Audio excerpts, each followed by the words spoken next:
I'm going to show you guys how to give some medication through the G-tube, okay? You guys were probably introduced, we're in the med room right now, okay? So up on the adults floor, you guys may or may not have seen where there's, you know, a lot of stuff comes out of that, that Pyxis machine, but not everything, right? And so similarly on the pediatric side, you'll notice that in all the med rooms, there's gonna be drawers that have patients, just the room number. It's not gonna have their name, okay? So you've gotta make sure that when you're drawing medications out, you know, that it's the right patient and not someone that was discharged home and no one's emptied out the drawer, okay? So just keep that in mind. So we're gonna give little Sabino some Tylenol, okay? I've got my order set here, 320 milligrams, gastrostomy tube, Q4 hours PRN, okay, my MAR, so he can have that, okay? Now, one thing I wanted to point out, sometimes medications will come from pharmacy pre-mixed, like this, where it has the dosage on there, it has their name. Sometimes you have to draw it up, you know, if you're not giving a full dose of something, you're gonna have to take it out of that Pyxis, draw it up into a syringe. So we use these syringes for oral, like you guys are familiar with, but also for the G-tubes, because they fit really well, okay? So this was premixed from pharmacy. This is our Vasco Sabino, or Vino, Sabino Vasquez, room 526. We've got our acetaminophen. Okay, so this is right. Now, we're gonna give this, but we also need to kind of flush behind it, okay? So that's something that you guys will be doing as well, because you wanna make sure that all that medicine gets in, whether he's got a feed going or not. So every time you give medicine, you're gonna kind of flush some sterile water behind it. So we're gonna use, we can pour it into this cup like we did earlier.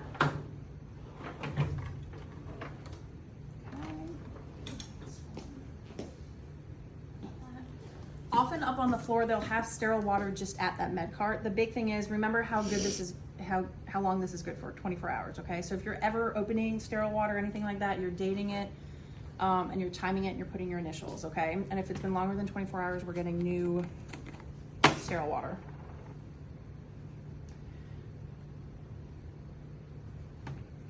So usually it just takes a few cc's.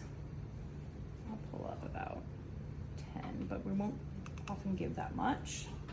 Now what's kind of cool is there's these little caps too, okay, that snap right on. Okay, so these are great. You wanna, obviously you don't wanna walk around and be spilling meds or water or anything through the hallway. So always put a cap on. Notice how these look very similar, right? So this one's got our med label, but we need to label this as our flush and make sure that we're not confusing it with something else. If a patient, you know, if we spill something or, you know, drop it or anything like that, we want to make sure that we knew what we gave. So we're putting flush, 10 cc's.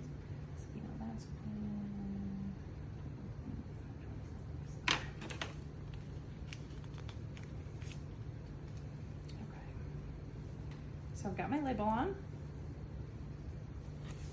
Okay, I've got my two things that I'm going into the room with. So let's go on into the room. We're knocking, I'm gonna do this will be in the room. I'm gonna do my hand hygiene. Okay.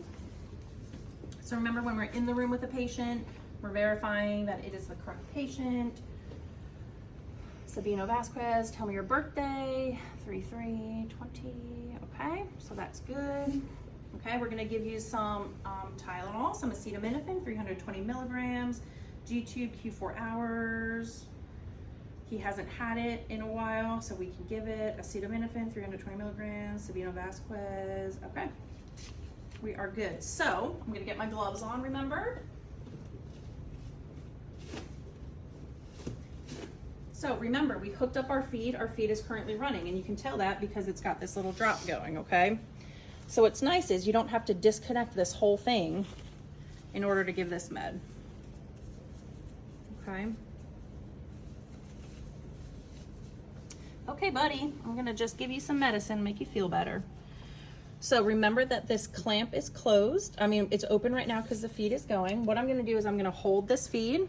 I told you this would come in handy. We're gonna hold it. Okay, so this little port here is perfectly sized for these little syringes. So I'm gonna attach there. One thing, and I didn't mention it earlier, but I always clamp in between feeds and flushes and stuff so that, again, if he coughs or something, it doesn't come spewing out. So notice I'm gonna give his Tylenol, and you can see it go through the tube. And there's really no, you don't wanna go too fast, you don't wanna go too slow. There's really no set time. And you might have a family member that says, oh, you've gotta go really slow with it, or, engage your parents if you can. They've taught me a lot over the years as to little tricks and trades and all that. Okay, so I'm done with the Tylenol, but notice before I'm taking it off, I'm clamping so that none of this medicine is lost. I'm taking that off. This is my flush, okay? I've got my flush here. Notice how I'm not putting them in the bed either. That's one of your big pet peeves. You start putting caps and stuff in the bed, you often lose them, okay? So try to keep track of them in your hand. Unclamping, I'm flushing, and I'm really just doing flush, enough to make sure that it kind of goes in there, and that should be good. Clamp, so that was just about 3 cc's or so. I've made sure the medication's all in his tummy now. I clamped it before I pulled it off. I'm gonna make sure this is pushed down, okay? Unclamp it, because now we're gonna start feeds again. So I'm gonna go ahead and I'm gonna just press run here. And things are running. So that's how you give medication through a G-tube, okay? So like I said, it's nice because there's 2 ports. If you didn't have feeds going, you can still use that same port, to give the meds. Keep in mind too that not all medications come in liquid form. So you might be having to crush and dissolve it. As you can imagine, or as you can see, it's not a huge tube, so you've really got to make sure those things are really dissolved so that doesn't clog the tube up. And let me show you one other thing. This, you might see too, you might see some bigger syringes at the bedside, and those are okay to use as well. So this one would not be able to fit into this little port, okay? That wouldn't fit, but it does fit into the bigger port. So if they do, they might have a doctor's order that says, flush with 50 cc's of water after meds 4 times a day. So you don't want to bring 5 of these in. These are only 10 cc's. So you can pull up your 50 cc and just use a big syringe. That's totally okay. It doesn't change the pressure or anything. But I wanted to show you this just in case you see these at the bedside. I think that's it.